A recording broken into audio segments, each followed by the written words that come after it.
সবার সামনে বর্ষার কুকীর্তিও ফাঁস করে দিল পুলিশ। হ্যাঁ বন্ধুরা, এমনটাই দেখা যাবে, তাই সম্পূর্ণ জানতে ভিডিওটিতে লাইক দিয়ে চ্যানেলটি সাবস্ক্রাইব করে দেখতে থাকুন। গল্পের শুরুতেই দেখা যায় সোহিনী সবার সামনে বলে, স্যার আমার কিচ্ছু করার ছিল না, বিশ্বাস করুন আমার কিচ্ছু করার ছিল না। আমার স্বামীর সঙ্গে যখন আমার ডিভোর্স হয়ে যায় তখন আমি প্রেগনেন্ট ছিলাম। তারপরেই আমার বাড়ির লোকও আমাকে অ্যাকসেপ্ট করতে অস্বীকার করে। তখনই এই লোকটা আমার পাশে এসে দাঁড়ায়, আমাকে প্রস্তাব দেয়। তখন আমি রাজি হয়ে যাই। হ্যাঁ, আমাকে তখন একটা মন্দিরের সামনে সে আমাকে সিঁদুর পরিয়ে দেয়। আমাদের আইনিভাবে কোনো বিয়ে হয়নি, ঠিক আছে, কিন্তু আমাকে সিঁদুর পরিয়ে সে বিয়ে করেছিল। আর তারপর থেকে তার সঙ্গে আমি সংসার করা শুরু করি, বিশ্বাস করুন। তারপরে হঠাৎ করে আমি যখন জানতে পারি, দেখি যে ও অনেক টাকা ইনকাম করছে, বাড়িতে আনছে, তখনই আমার সন্দেহ হয়। তখন জিজ্ঞাসা করলেই আমাকে বলে আমিও নাকি ওর এই কাজের সঙ্গে যুক্ত আছি, আমাকে দিয়ে নাকি সই করিয়ে নিয়েছে। আমি বোকাশোকা, তাই আমি বুঝতেও পারিনি। বিশ্বাস করে কখন কোন কাগজে যে সই করিয়ে দিয়েছি সেটা আমি জানতামও না স্যার। বিশ্বাস করুন, এটা আমার কোনো দোষ ছিল না। আমি বাধ্য হয়ে ওর সঙ্গে রাজি হয়েছিলাম এই কাজের সঙ্গে যুক্ত থাকতে। আমাকে মিথ্যে বলেছে যে আমি যদি কাউকে বলে দেই তাহলে আমাকে পুলিশে ধরিয়ে দেবে, আমাকে ফাঁসিয়ে দেবে। স্যার আমাকে এই কথাগুলো বলেছিল। ওইদিকে চন্দ্র সোহিনীর মুখে এই কথাগুলো শুনে হা করে তাকিয়ে থাকে। তখন সোহিনী বলে, আমার কিচ্ছু করার ছিল না।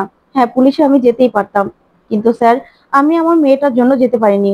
ও আমাকে বলেছিল যে তাহলে আমার মেয়ে আর আমাকে ও শেষ করে দেবে, তার জন্যই আমি যেতে পারিনি। বিশ্বাস করুন, আমি না এই লোকটার সঙ্গে থাকতে চাইনি স্যার। আমাকে ব্ল্যাকমেল করে আমাকে ওর সঙ্গে থাকতে বাধ্য করেছিল। কি করতাম, আমার মেয়েটা যে বড্ড ছোট ছিল। তখন এই সোহিনীর মুখে এই কথাগুলো শুনে সবাই অবাক হয়ে তাকিয়ে থাকে। তখন বুবলাইও কি বলবে বুঝতে পারে না। তখন ঠাম্মিও একদম অবাক হয়ে শুনতে থাকে। তারপরে দেখা যাবে সোহিনী বলে, স্যার এই লোকটা যে এত খারাপ আমি বুঝতে পারিনি স্যার।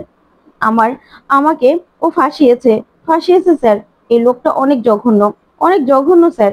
তখন এই কথাগুলো শুনে চন্দ্র প্রচন্ড রেগে যায় আর বলে, ও এখন সতী সাধ্বী সাজছ, তাই তো? হ্যাঁ, এখন সতী সাধ্বী সাজা হচ্ছে। তুমি ছিলে না আমার সঙ্গে যুক্ত ছিলে না তুমি? যখন সংসারে টাকা আসতো তখন কি আমি একা ভোগ করতাম নাকি? তখনই এই কথাগুলো শুনে সবাই অবাক হয়। তখন বুবলাই বলে ওঠে, বাবা, তার মানে তুমি এই সবকিছু স্বীকার করে নিচ্ছ যে এই সব অপকর্মগুলো তুমি করেছো? তখন তো বুবলাই এই কথাগুলো বললেই চন্দ্র চন্দ্র কি বলবে বুঝতে পারে না। তখন বুবলাই বলে, ছি ছি ছি, আমি ভাবতেও পারছি না বাবা এই সব কিছুর সঙ্গে তুমি জড়িত। তখনই চন্দ্র বলে, না না বুবলাই বাবা, বিশ্বাস কর, এসবের মধ্যে আমি জড়িত না। তখনই অফিসার বলে, চুপ করুন মশাই, আমরা কি এখানে এমনি এমনি দাঁড়িয়ে আছে নাকি? শুনুন, সব খবর নিয়ে তারপর আমরা এসেছি। তখনই মিঠি বলে, ছি, আমার না এখন ঘেন্না করছে। তুমি কি না আমার বাবা ডাক্তার উপর থেকে না সব সব আদর্শ উঠে গেছে। তোমার মতো মানুষের চেহারাও আমি দেখতে চাই না। এই বলেই তখন কমলিনীর পাশে গিয়ে দাঁড়ায় মিঠি। ওইদিকে বাবিল বলে, বাবা, তুমি তো আমাদেরকে আমাদেরকে পুরো একদম শেষ করে দিলে। ছি, বাবার নামটা নিতেও না আমার এখন ঘেন্না করবে। তখন কমলিনী বলে, অফিসার, আমার তো তেমন কিছুই নেই, তবে আমার মেয়ের জন্য আমি কিছু গয়না আলমারিতে রেখেছিলাম। আজ সকালে দেখলাম যে সেই গয়নাগুলো আমার ওখানে নেই।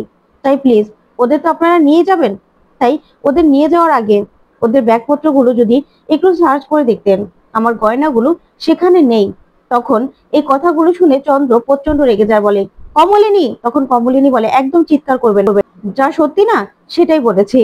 আমার গয়নাগুলো ঘরের মধ্যে নেই অফিসার, আপনি প্লিজ ওদের ব্যাগপত্রগুলো দেখবেন।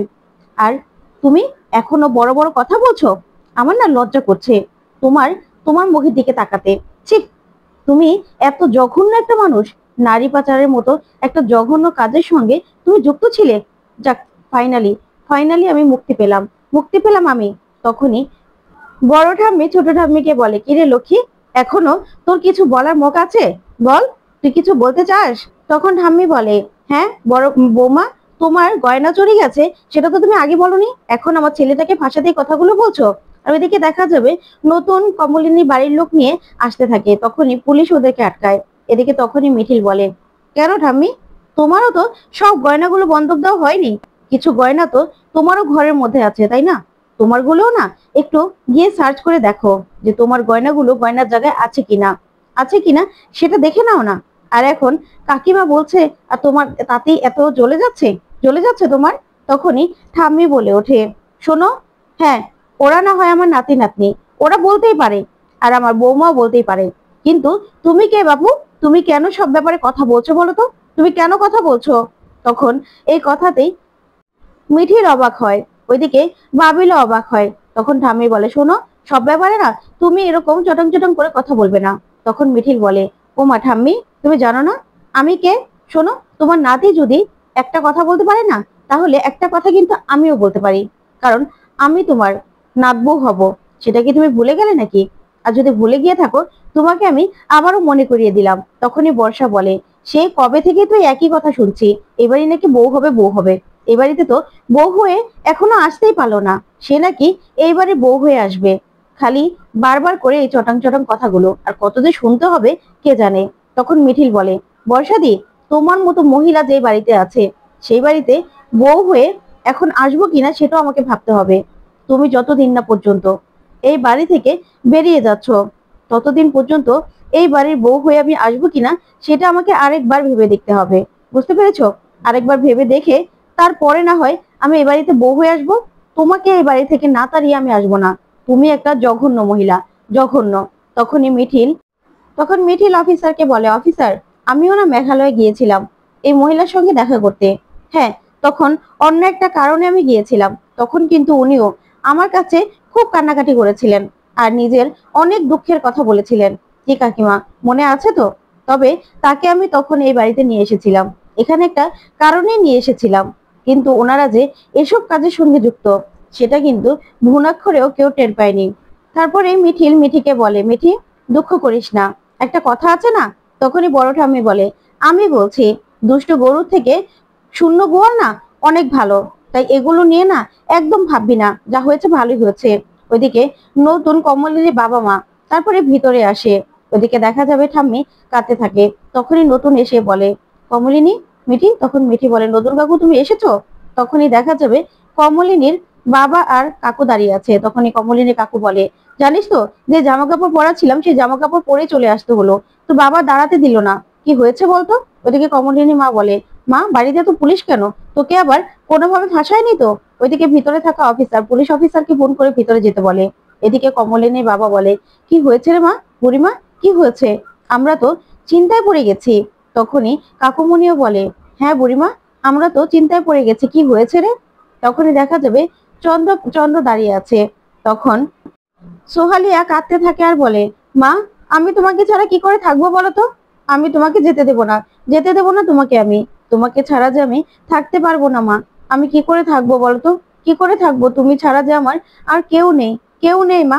তখনই দেখা যাবে সোহিনী ওর মেয়েকে নিয়ে কমলিনীর কাছে আসে। তখন কমলিনী হাতটা ধরে বলে, আমি তোমার সঙ্গে অনেক অন্যায় করেছি, তবে একটু হলেও তো তোমার জীবনে আমি উপকার করেছি বলো।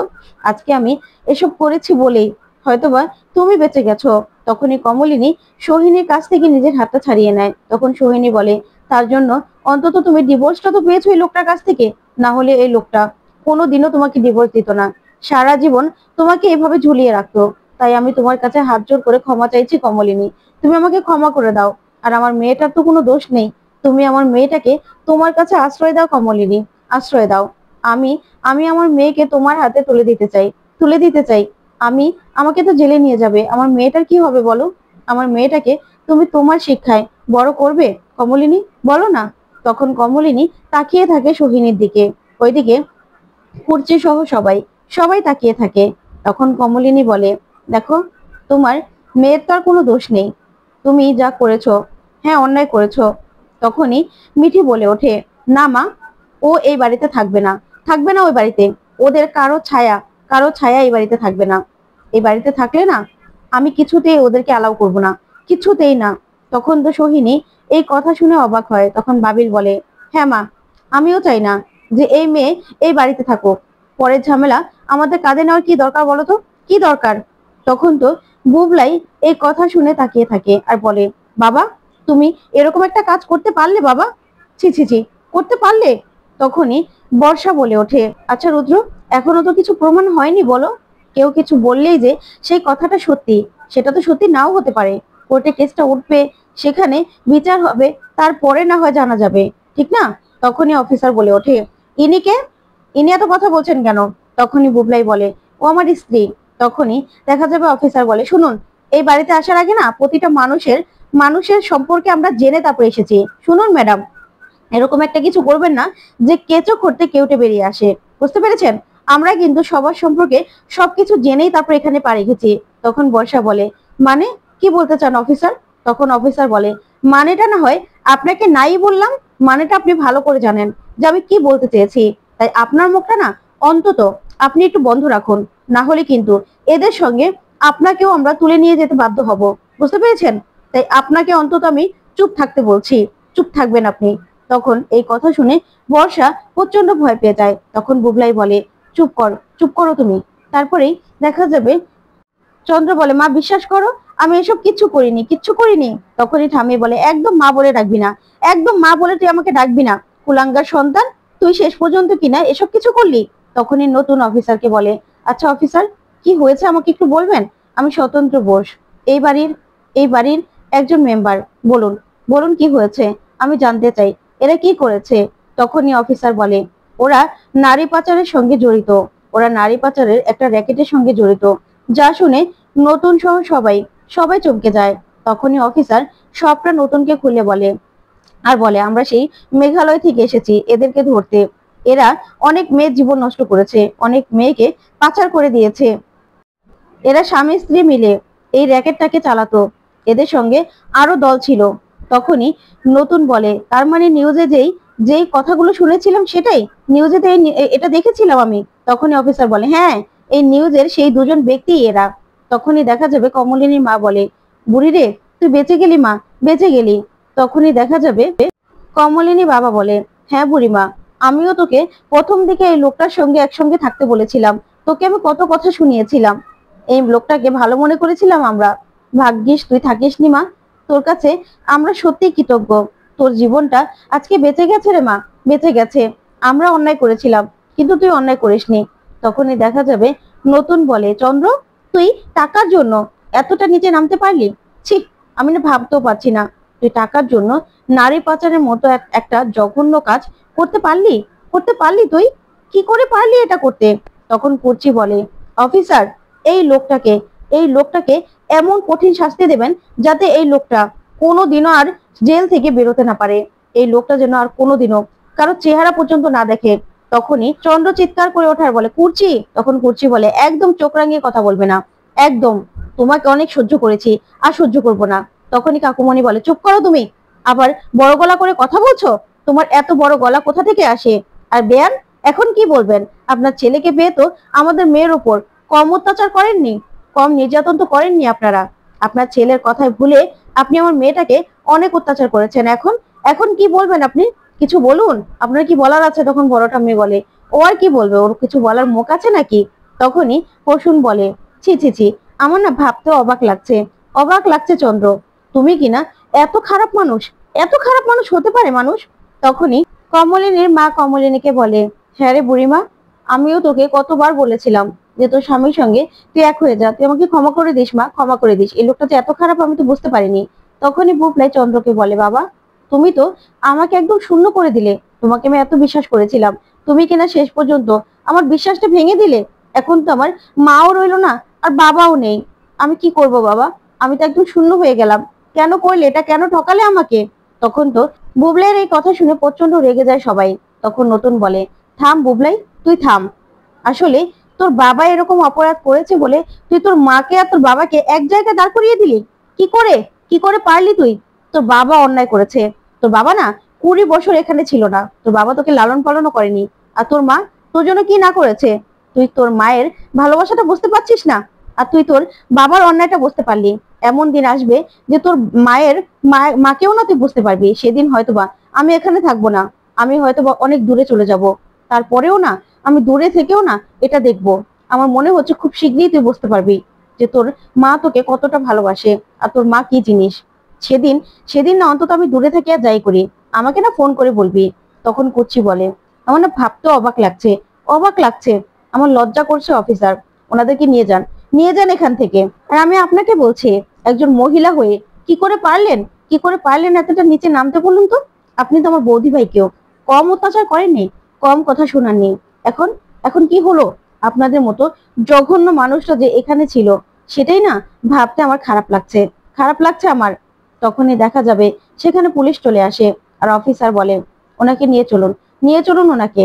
তখন অফিসার বলে, হ্যাঁ ম্যাডাম, আমরা ওনাদের নিয়ে যাচ্ছি, আর ওনাদের জিনিসপত্রগুলো না ঘরেই আছে, আর সেগুলো আপনারা দেখে নেবেন। আর যদি ঘরে কোনো জিনিসপত্র না থাকে, ওনারা যদি পাচার করে থাকে না, তাহলে আপনারা থানায় গিয়ে একটা এফআইআর করবেন।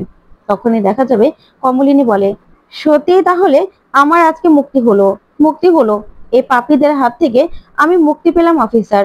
আমি সারা জীবন আপনার কাছে কৃতজ্ঞ থাকবো অফিসার। সত্যি কথা, আপনি আজকে আমাকে বাঁচালেন অফিসার, না হলে এদেরকে কোনোদিনও আমি আমার বাড়ি থেকে সরাতে পারতাম না। আজকে আপনার জন্যই এদের হাত থেকে আমি মুক্তি পাচ্ছি। তাই আমিও চাই অফিসার, এদের যেন অনেক শাস্তি হোক এদের। তখনই অফিসার এই কথা শুনে কমলিনীর দিকে তাকিয়ে থাকে। তখন কমলিনী বলে, হ্যাঁ অফিসার, আমি চাই এরা যেন কোনোদিনও জেল থেকে বেরোতে না পারে, আর কোনো মেয়ের জীবন কোনোদিনও নষ্ট করতে না পারে অফিসার, আপনি সেটা দেখবেন। ওইদিকে সোহালিয়া কাঁদতে থাকে আর বলে, মা, আমি তোমাকে ছাড়া কি করে থাকবো বলো তো, কি করে থাকবো? আমাকে ছেড়ে যেও না মা, যেও না। তখনই দেখা যাবে সোহিনীও ওর মেয়েকে ধরে কাঁদতে থাকে। তারপরে কমলিনী সোহালিয়াকে বলে, সোহালিয়া, তুমি আমার কাছে এসো। তখনই মিঠি বলে, মা, আমরা কিন্তু কেউ অ্যালাউ করছি না যে ও এখানে থাকুক, ওর এখানে থাকার দরকার নেই মা। তখনই বুবলাই বলে, হ্যাঁ মা, আমিও চাই না যে ও এখানে থাকুক। তখনই কমলিনী বলে, শোনো বুবলাই, তোমার তো এই ব্যাপারে কথা বলার কোনো রাইটই নেই, তুমি না এই ব্যাপারে কোনো রকম কোনো কথা বলবে না, বুঝেছো? তখনই বাবিল বলে, মা, আমরাও তো চাইছি না যে এ বাড়িতে থাকুক। তখন কমলিনী বলে, ও কোথায় যাবে বাবা, ওর তো কোনো দোষ নেই। তখনই মিঠিল বলে, হ্যাঁ বাবিল, ওর তো কোনো দোষ নেই, দোষ করেছে ওর বাবা মা, আর তাছাড়া মেয়েটা তো কিছু জানতোও না বলো। হ্যাঁ, ওর দোষ একটাই যে ওই লোকটা সান্নিধ্যে ছিল এতদিন, তাই এই মেয়েটা কোথায় যাবে? তাই ওদের যতদিন না পর্যন্ত ওর মা বের না হচ্ছে, ততদিন পর্যন্ত এই মেয়েটাকে এখানেই রেখে দাও, ওর তো কোনো দোষ নেই। তাই এই মেয়েটাকে এভাবে ছুঁড়ে ফেলে দেওয়া উচিত হবে না। তখন কমলিনী বলে, হ্যাঁ সোহিনী, তুমি চিন্তা করো না, তুমি যতদিন না পর্যন্ত বাড়ি ফিরে আসছো, তুমি জেল থেকে বের হচ্ছ, ততদিন পর্যন্ত তোমার মেয়ে আমার কাছে থাকবে। তখনই চন্দ্র ঠাম্মিকে বলে, মা, আমি যাচ্ছি। তখনই ঠাম্মি বলে, একদম আমাকে মা বলবি না, মা ডাকটাকে তুই কলঙ্কিত করেছিস অফিসার, ওদেরকে নিয়ে যান আপনি। তখনই দেখা যাবে সোহিনী আর চন্দ্রকে সেখান থেকে পুলিশ নিয়ে যেতে থাকে। তারপরে সোহালিয়া কাঁদতে কাঁদতে কমলিনীকে জড়িয়ে ধরে। ওইদিকে মিঠি এটা দেখে কিছুতেই সহ্য করতে পারে না। তো বন্ধুরা, আজকের আপডেটটি তোমাদের কাছে কেমন লাগলো কমেন্ট করে জানাতে ভুলবে না।